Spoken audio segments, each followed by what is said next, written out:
شروع اللہ کا نام لے کر جو بڑا مہربان نہایت رحم والا ہے۔ طٰہٰ، اے نبی صلی اللہ علیہ وآلہ وسلم، ہم نے تم پر قرآن اس لیے نازل نہیں کیا کہ تم مشقت میں پڑ جاؤ، مگر ہر اس شخص کی نصیحت کے لیے نازل کیا ہے جو خوف رکھتا ہے۔ یہ اس ذات کا اتارا ہوا ہے جس نے زمین اور اونچے اونچے آسمان بنائے، یعنی رحمان، جو عرش پر جلوہ افروز ہوا۔ جو کچھ آسمانوں میں ہے اور جو کچھ زمین میں ہے اور جو کچھ ان دونوں کے بیچ میں ہے اور جو کچھ مٹی کے نیچے ہے، سب اسی کا ہے۔ اور اگر تم پکار کر بات کہو تو کیا ہے، وہ تو آہستہ کہی ہوئی اور نہایت پوشیدہ بات تک کو جانتا ہے۔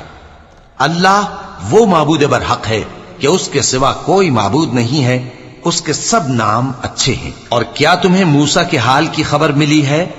جب انہوں نے آگ دیکھی تو اپنے گھر والوں سے کہا کہ تم یہاں ٹھہرو، میں نے آگ دیکھی ہے، میں وہاں جاتا ہوں، شاید اس میں سے میں تمہارے پاس انگارہ لاؤں یا آگ کے مقام سے اپنا رستہ معلوم کر سکوں۔ پھر جب وہ وہاں پہنچے تو آواز آئی کہ اے موسیٰ، میں تو تمہارا پروردگار ہوں، تو اپنے جوتے اتار دو، تم یہاں پاک میدان یعنی طویٰ میں ہو، اور میں نے تم کو منتخب کر لیا ہے، تو جو حکم دیا جائے اسے سنو۔ بے شک میں ہی اللہ ہوں، میرے سوا کوئی معبود نہیں، تو میری عبادت کیا کرو اور میری یاد کے لیے نماز پڑھا کرو۔ قیامت یقیناً آنے والی ہے، میں چاہتا ہوں کہ اس کے وقت کو پوشیدہ رکھوں تاکہ ہر شخص جو کوشش کرے اس کا بدلہ پائے۔ تو جو شخص اس پر ایمان نہیں رکھتا اور اپنی خواہش کے پیچھے چلتا ہے، کہیں تم کو اس کے یقین سے روک نہ دے، تو اس صورت میں تم ہلاک ہو جاؤ۔ اور اے موسیٰ، یہ تمہارے داہنے ہاتھ میں کیا ہے؟ انہوں نے کہا، یہ میری لاٹھی ہے، اس پر میں ٹیک لگاتا ہوں اور اس سے اپنی بکریوں کے لیے پتے جھاڑتا ہوں، اور اس میں میرے اور بھی کئی فائدے ہیں۔ فرمایا کہ موسیٰ اسے زمین پر ڈال دو، تو انہوں نے اس کو ڈال دیا اور وہ یکا یک سانپ بن کر دوڑنے لگا۔ فرمایا کہ اسے پکڑ لو اور ڈرنا مت، ہم اس کو ابھی اس کی پہلی حالت پر لوٹا دیں گے، اور اپنا ہاتھ اپنی بغل میں دبا لو کہ وہ کسی عیب و بیماری کے بغیر سفید چمکتا دمکتا نکلے گا۔ یہ دوسری نشانی ہے تاکہ ہم تمہیں اپنے بڑے بڑے نشانات دکھائیں۔ تم فرعون کے پاس جاؤ کہ وہ سرکش ہو رہا ہے۔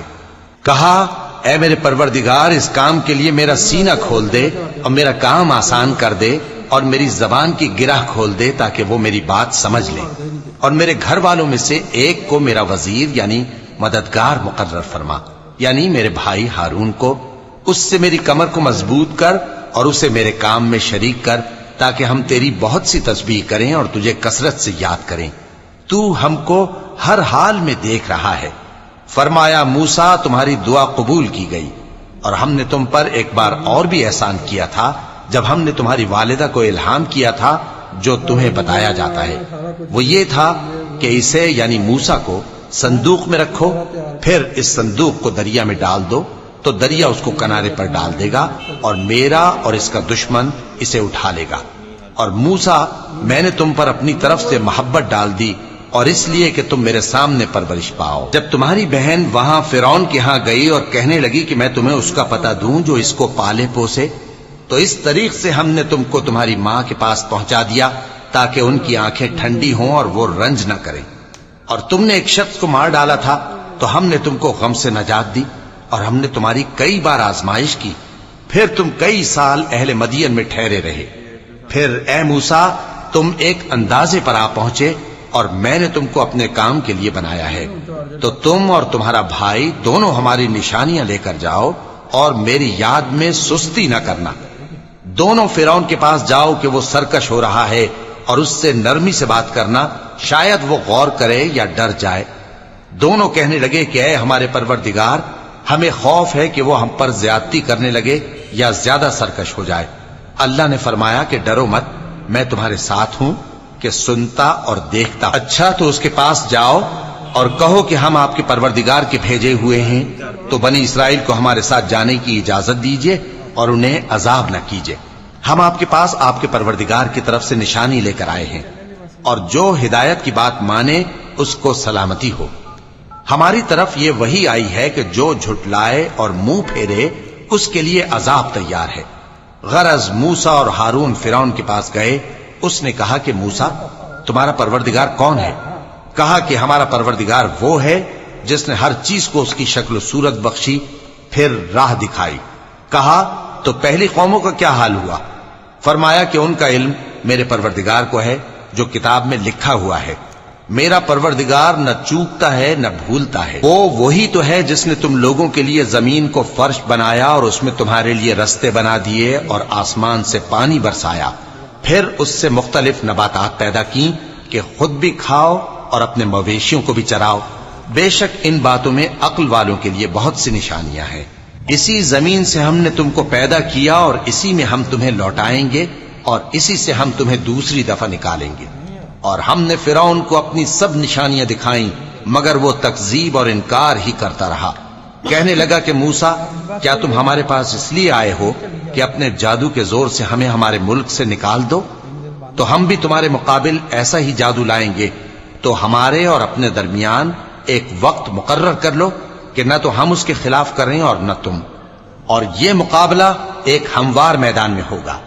موسیٰ نے کہا کہ آپ کے لیے یوم زینت کا وعدہ ہے اور یہ کہ لوگ اس روز دن چڑھے اکٹھے ہو جائیں۔ تو فرعون لوٹ گیا اور اپنے سامان جمع کر کے پھر آیا۔ موسیٰ نے ان جادوگروں سے کہا کہ یہ تمہاری بربادی ہوگی، اللہ پر جھوٹ نہ باندھو، وہ تمہیں عذاب سے فنا کر دے گا، اور جس نے جھوٹ باندھا وہ نامراد رہا۔ تو وہ باہم اپنے معاملے میں جھگڑنے اور چپکے سرگوشی کرنے لگے۔ کہنے لگے یہ دونوں جادوگر ہیں، چاہتے ہیں کہ اپنے جادو کے زور سے تم کو تمہارے ملک سے نکال دیں اور تمہارے بہترین مذہب کو نابود کر دیں۔ تو تم جادو کا سامان اکٹھا کر لو اور پھر قطار باندھ کر آؤ۔ آج جو غالب رہا وہی کامیاب ہوا۔ جادوگر بولے کہ موسیٰ، یا تو تم اپنی چیز ڈالو یا ہم اپنی چیزیں پہلے ڈالتے ہیں۔ موسیٰ نے کہا بلکہ تم ہی پہلے ڈالو۔ جب انہوں نے چیزیں ڈالیں تو یکا یک ان کی رسیاں اور لاٹھیاں موسیٰ کے خیال میں ایسی آنے لگیں کہ وہ میدان میں ادھر ادھر دوڑ رہی ہیں۔ اس وقت موسیٰ نے اپنے دل میں خوف محسوس کیا۔ ہم نے کہا خوف نہ کرو، بلا شبہ تم ہی غالب رہو گے، اور جو چیز یعنی لاٹھی تمہارے داہنے ہاتھ میں ہے اسے ڈال دو کہ جو کچھ انہوں نے بنایا ہے اس کو وہ نگل جائے گی۔ جو کچھ انہوں نے بنایا ہے یہ تو جادوگروں کے ہتھ کنڈے ہیں، اور جادوگر جہاں بھی جائے کامیاب نہیں ہوگا۔ اس پر جادوگر سجدے میں گر پڑے، کہنے لگے کہ ہم موسیٰ اور ہارون کے پروردگار پر ایمان لائے۔ فرعون بولا کہ پیشتر اس کے کہ میں تمہیں اجازت دوں تم اس پر ایمان لے آئے؟ بے شک یہ تمہارا بڑا یعنی استاد ہے جس نے تم کو جادو سکھایا ہے، سو میں تمہارے ہاتھ اور پاؤں مخالف سمت سے کٹوا دوں گا اور تم کو کھجوروں کے تنوں پر سولی چڑھوا دوں گا، اور تم کو معلوم ہوگا کہ ہم میں سے کس کا عذاب زیادہ سخت اور دیر تک رہنے والا ہے۔ انہوں نے کہا کہ جو دلائل ہمارے پاس آ گئے ہیں ان پر اور جس نے ہم کو پیدا کیا ہے اس پر ہم آپ کو ہرگز ترجیح نہیں دیں گے، تو آپ کو جو حکم دینا ہو دے دیجئے، اور آپ جو حکم دے سکتے ہیں وہ صرف اسی دنیا کی زندگی میں دے سکتے ہیں۔ ہم تو اپنے پروردگار پر ایمان لے آئے تاکہ وہ ہمارے گناہوں کو معاف کرے اور اسے بھی جو آپ نے ہم سے زبردستی جادو کرایا، اور اللہ سب سے اچھا ہے اور ہمیشہ باقی رہنے والا ہے۔